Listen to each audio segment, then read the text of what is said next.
हाँ तो मेरे प्यारे मित्रों, एक बार फिर से स्वागत है आप लोगों का हमारे इस प्यारे से यूट्यूब चैनल में। तो मित्रों, आज हम बात करने वाले हैं आप लोगों के भौतिक विज्ञान के कुछ महत्वपूर्ण प्रश्न को लेकर। तो दोस्तों, वीडियो को अंत तक जरूर देखिएगा।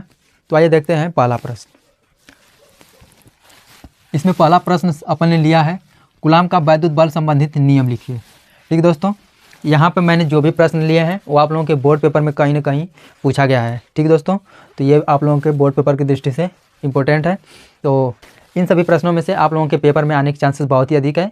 तो प्लीज़ आप लोग वीडियो को अंत तक जरूर देखिएगा। ठीक दोस्तों, तो देखिए, कूलाम का वैद्युत बल संबंधित नियम लिखिए। ठीक दोस्तों, तो इसकी परिभाषा लिखते हुए आप इनका डेरिवेशन करेंगे। ठीक दोस्तों, देखिए दूसरा प्रश्न अपन ने लिया है, दो बल रेखाएं एक बिंदु पर एक दूसरे को कभी नहीं काटती हैं, क्यों?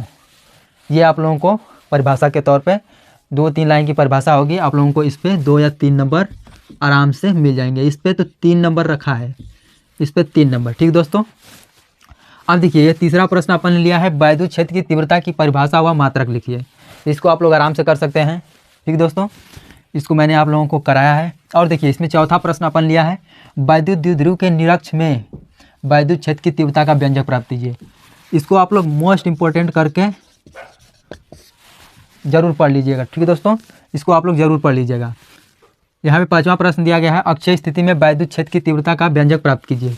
ठीक दोस्तों, इसको भी आप लोग मोस्ट इंपॉर्टेंट करके मार्क करके जरूर पढ़ लीजिएगा। ठीक दोस्तों, इन सभी प्रश्नों के आने के चांसेस बहुत ही अधिक रहते हैं, क्योंकि इन दोनों डेरिवेशन में से एक डेरिवेशन जरूर आता है, हर साल आता है। यहाँ देखिए अपन ने छठवां प्रश्न लिया है, एक समान वैद्युत क्षेत्र में रखे वैद्युत द्विध्रुव पर बल आघूर्ण यानी टा का मान ज्ञात करना है। ठीक दोस्तों, तो आप लोग इसको भी अच्छी तरह से क्लियर कर लिए होंगे, क्योंकि मैंने इसका भी वीडियो प्रोवाइड किया है। अब देखिए इसमें दिया पहला प्रश्न दूसरे चैप्टर में लिया है अपन ने। देखिए वैद्युत फ्लक्स तथा वैद्युत क्षेत्र में संबंध लिखिए। यहाँ दिया है वैद्युत फ्लक्स तथा वैद्युत क्षेत्र में संबंध लिखिए और वैद्युत फ्लक्स का मात्रक लिखिए। इसको भी आप लोग अच्छी तरह से कर सकते हैं, इसका भी हमने वीडियो एक प्रोवाइड किया है इसमें। देखिए इसमें दूसरा प्रश्न अपन ने लिया है, गास की प्रमेय लिखिए। गास की प्रमेय आप लोग लिख सकते हैं यहाँ पे परिभाषा के साथ। ठीक दोस्तों, तो इसका भी आप लोगों को 3 नंबर, यहाँ पे जो भी प्रश्न अपन लिए हैं सभी 3 नंबर में आएंगे। ठीक दोस्तों, तो आप लोग इन सभी प्रश्नों को अच्छी तरह से तैयार कर लेते हैं। तो मैं उम्मीद करता हूँ कि आप लोग बोर्ड पेपर में इसमें से ज़रूर प्रश्न आप लोगों को मिलेगा देखने को। तो आप लोग आएगा तो अच्छी तरह से कर लीजिएगा। देखिए इसमें तीसरा प्रश्न अपन लिया है, गास की प्रमेय की सहायता से एक आवेशित लंबे तार के निकट वैद्युत क्षेत्र की तीव्रता की गणना कीजिए। ये आप लोगों के गास के नियम का अनुप्रयोग है फर्स्ट। और इसमें देखिए, अनंत विस्तार की एक समान रूप से आवेशित चादर के निकट वैद्युत क्षेत्र की तीव्रता की गणना कीजिए। ठीक दोस्तों, इन दोनों अनुप्रयोग में से किसी एक अनुप्रयोग के आने के चांसेस बहुत ही अधिक है। तो प्लीज़ आप लोग दोनों अनुप्रयोग को पढ़ लीजिएगा, ताकि दोनों में से एक आए तो आप लोग अच्छी तरह से कर सकें। इसमें देखिए अपन ने लिया है, वैद्युत क्षेत्र की तीव्रता की गणना कीजिए। ये तो हो गया। यहाँ पे देखिए तीसरे चैप्टर में अपन लिया है पहला प्रश्न, वैद्युत विभव किसे कहते हैं? वैद्युत विभव किसे कहते हैं? वैद्युत विभव किसे कहते हैं और वैद्युत विभवांतर किसे कहते हैं? समविभव पृष्ठ किसे कहते हैं? ठीक दोस्तों, इसकी आप लोगों को परिभाषा लिखना है।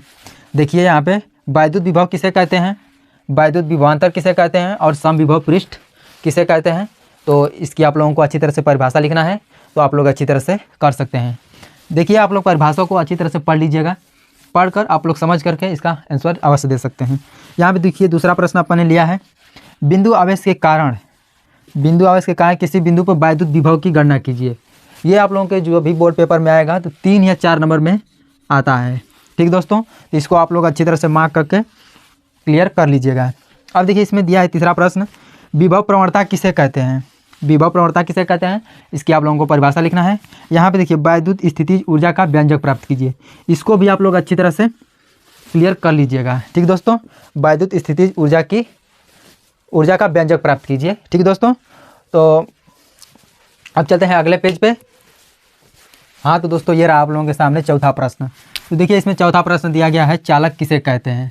इसको आप लोग अच्छी तरह से क्लियर कर सकते हैं, क्योंकि ये 1 नंबर में आप लोगों से पूछा जाता है। अब देखिए पांचवा प्रश्न अपन ने लिया, इसमें एक समान वैद्युत क्षेत्र में वैद्युत द्विध्रुव को घुमाने में किया गया कार्य ज्ञात कीजिए।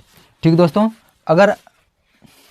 अगर मैंने यहाँ पे जितने भी सारे डेरिवेशन आप लोगों को बताया है, अगर उन सभी डेरिवेशनों के अगर सूत्र को आप लोग अच्छी तरह से तैयार कर लेते हैं तो पेपर में आए हुए सवालों को आप लोग भी क्लियर कर सकते हैं। तो दोस्तों आइए देखते हैं छठवां प्रश्न। इसमें दिया गया है धारिता किसे कहते हैं और धारिता का व्यंजक भी प्राप्त कीजिए। ठीक दोस्तों, तो इसको आप लोग अच्छी तरह से क्लियर कर ही लिए होंगे। ये आप लोगों से जब भी पूछा जाएगा तो ये लगभग 3 नंबर में या 4 नंबर पूछा जाएगा। ठीक दोस्तों, अब देखिए इसमें 7वां प्रश्न अपन लिया संधारित्र किसे कहते हैं। ये आप लोगों से 2 नंबर में या 1 नंबर में पूछा जाता है। यहाँ पे मैंने जितने सारे प्रश्न लिए हैं इनमें से बहुविकल्पी, 1 नंबर और सवाल सारे के सारे इसमें से आप लोग क्लियर कर सकते हैं। ठीक दोस्तों, यहाँ पे थ्योरी बेस भी है, सब कुछ यहाँ इस प्रश्न में आप लोगों को मिलेगा। तो बस आप लोगों को केवल और केवल तैयार करने की ज़रूरत है, उसके बाद तो आप लोग पेपर की धज्जियाँ उड़ा देंगे। तो देखिए इसमें 8वां प्रश्न अपन ने लिया है, सिद्ध कीजिए कि निरक्षीय स्थिति में किसी बिंदु पर वैद्युत द्विध्रुव द्वारा वैद्युत विभव शून्य होता है। ठीक दोस्तों, निरक्ष पे इसके आप लोगों को वैद्युत विभव को शून्य दिखाना है। तो ये लगभग 3 या 4 लाइन का डेरिवेशन है, तो आप लोग कर सकते हो।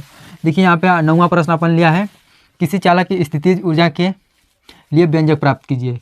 ठीक दोस्तों, ये भी आप लोगों के बोर्ड पेपर में जब भी आएगा तो 3 या 4 नंबर में आएगा। इसको भी आप लोग अच्छी तरह से क्लियर कर सकते हैं क्योंकि मैंने आप लोगों को इसके भी डेरिवेशन कराए हैं। इसमें 10वां प्रश्न अपन लिया है, अक्षीय स्थिति में वैद्युत द्विध्रुव के किसी बिंदु पर वैद्युत विभव की गणना कीजिए। ये भी इसको आप मोस्ट इम्पोर्टेंट करके ज़रूर तैयार कर लीजिएगा। ठीक दोस्तों, और इसको भी इसमें 11वां प्रश्न अपन ने लिया है, वैद्युत धारिता किसे कहते हैं। तो इसकी परिभाषा आप लोगों को देना है, इसमें 1 नंबर में या 2 नंबर में आप लोगों से पूछा जाएगा। अब देखिए यहाँ पे 12वां प्रश्न अपन ने लिया है, विशिष्ट प्रतिरोध की परिभाषा दीजिए व मात्रक लिखिए। तो रो होता है विशिष्ट प्रतिरोध, आप लोग इसको भी अच्छी तरह से कर सकते हैं। इसमें देखिए अब 13वां प्रश्न अपन ने लिया है, किसी चालक में प्रवाहित धारा तथा मुक्त इलेक्ट्रॉनों के अपवाह वेग में संबंध दर्शाइए। अपवाह वेग में आप लोग संबंध दिखाना है, तो आप लोग इसको भी कर सकते हैं, इसका भी वीडियो अपन ने बना रखा है। अब देखिए 14वां प्रश्न अपन ने लिया है, इसको भी आप लोग मोस्ट इंपॉर्टेंट मार्क करके तैयार कर लीजिएगा क्योंकि ये आप लोगों के बोर्ड पेपर में आने के चांसेस बहुत ही अधिक रहता है। तो किरचॉफ के नियम की व्याख्या कीजिए। देखिए ये आप लोगों के सामने एक डेरिवेशन है और यहाँ पे व्हीटस्टोन सेतु की व्याख्या कीजिए और मीटर सेतु की व्याख्या कीजिए। इन तीनों डेरिवेशनों में से आप लोगों को एक डेरिवेशन देखने को पेपर में ज़रूर मिलेगा। ठीक दोस्तों, तो आप इन तीनों डेरिवेशनों को अच्छी तरह से क्लियर कर लीजिएगा क्योंकि इन तीनों में से एक जरूर डेरिवेशन आएगा। अब देखिए इसमें 17वां प्रश्न अपन ने लिया है, आंतरिक तथा बाह्य प्रतिरोध से आप क्या समझते हैं। आंतरिक और बाह्य प्रतिरोध को आप लोगों को बताना है कि किस में धारा प्रवाहित होती है, किस में धारा रुकती है। ठीक दोस्तों, तो इसी के बारे में बताना है आप लोगों को। 2-3 लाइन की परिभाषा होती है, आप लोग लिख सकते हैं।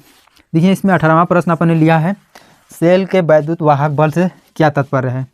किसी सेल के वैद्युत वाहक बल तथा उसके सिरों के विभवांतर या टर्मिनल विभवांतर में अंतर स्पष्ट कीजिए। इसका भी डेरिवेशन अपन ने कराया है। अगर आप लोग इन सभी डेरिवेशनों को अच्छी तरह से पढ़ लेते हैं, सूत्रों जितने भी सूत्र हैं आप लोग उसको भी याद कर लेते हैं, तो मैं उम्मीद करता हूं कि आप लोगों के पेपर में अगर जो सवाल आएंगे उसको भी आप लोग अच्छी तरह से क्लियर कर सकते हैं। तो दोस्तों ये रहा आप लोगों के सामने 3-4 चैप्टर के महत्वपूर्ण प्रश्न। अगले वीडियो में हम उसके आगे कंटिन्यू करेंगे। तो दोस्तों 2 मिनट का टाइम निकालकर कमेंट बॉक्स में ज़रूर लिखिएगा कि आप लोगों को वीडियो कैसी लगी। वीडियो अच्छी लगी हो तो लाइक करके चैनल को सब्सक्राइब कर लीजिए और बेल आइकन को प्रेस कर दीजिए ताकि मेरे द्वारा बनाई गई हर एक वीडियो की नोटिफिकेशन सबसे पहले आप तक पहुंचती रहे। फिर मिलेंगे अगले वीडियो में दोस्तों, तब तक के लिए धन्यवाद।